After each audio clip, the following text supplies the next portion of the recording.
Fishing lures come in thousands of different shapes, sizes, and colors. What colors should you use to catch more fish? We're going to talk about that.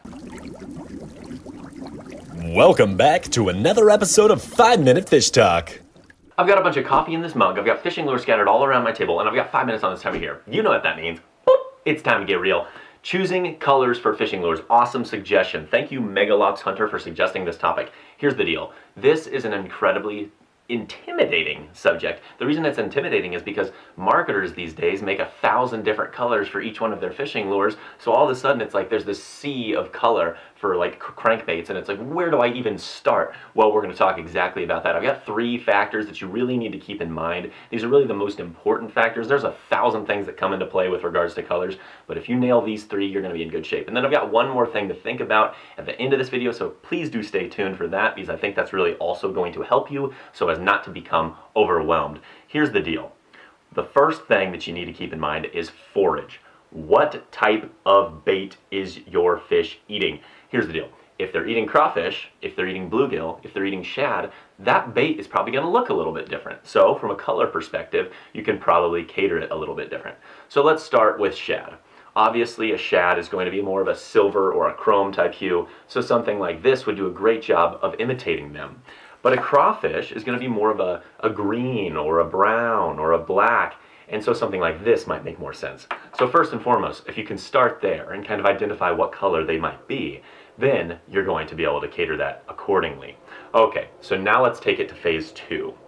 Thinking about the watercolor. If the water is really clear, you probably want to go with something very natural, right? If the water's very dirty, you might do something that's going to have a little bit more flash, or might be able to pop a little bit more in the water. Okay, so let's put an example out there. So if the water's clear, and I want to mimic a crawfish, maybe something like this green and gold tube right here. It would look like a crawfish down there, but it's really a natural color. But if the water was dirty, you could go with something that's more of a black and blue. The reason the black and blue is going to shine is because it's going to cast more of a silhouette in the water. So if you think about it, what's going to show up more on just like a tannish brown water, that black or that green. The green's going to blend right in, especially if it's got some translucent to it. But on the other side of things, let's say we wanted to mimic a shad. Well, clear water, like I said earlier, this would be a great one. It really does look like a shad. But in the dirty water, that's where you're actually going to go with something brighter with regards to hard baits. And that way it really has a lot more flash and flare. Now, it really just depends on what you're trying to mimic. So if you wanted to mimic a crawfish with a crankbait, that doesn't mean you go with chartreuse. You might go with something that's more of like a fire red. Or you could even go with something that's a little bit black and just work it a little slower. I think that would work just the same. So either way, that really covers down on the water clarity. Now the next phase that also comes into this water clarity conversation is sunlight. If you have a high, bright bluebird skies with a bunch of sun, and you pair that with clear water, that is going to be on the far end of the spectrum as far as this is the most visibility you could possibly ask for, and that's where you're going to want to really use something that's very finesse. You're going to want to use something that's very, very natural. But if you have clear water with cloudy skies, you might still be able to get away with some of your brighter colors because that visibility is going to be so much lower. So on the opposite end of the spectrum would be the dirtiest water with the lowest light, and that's where something like black and blue, but then you also think about not just color, but vibration, and that's where a chatterbait would work really well. So it's really a tough thing to talk about because there's so much other things that you have to balance. Just because you have your color right doesn't mean that you always will have your bait choice right. For example, a chatterbait, a spinnerbait versus a swimbait. They all have different types of vibration. But if you start with these techniques, I think you're going to be in a really good shape.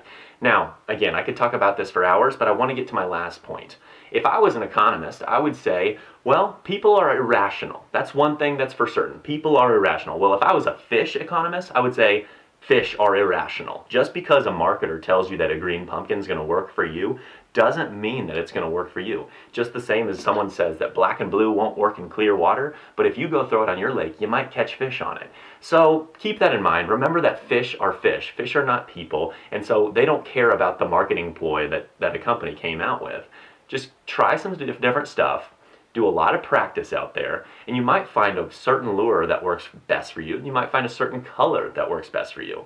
So thank you so very much for watching. I hope this helps. If you have further questions, please do drop those in the comments below. I'm happy to further touch on anything else on this subject, but I think this really will cover the basic needs. Just canceled that. I only had 10 seconds left. You know what I'm going to say next, right? Have yourself a fantastic weekend, and we'll catch you next time.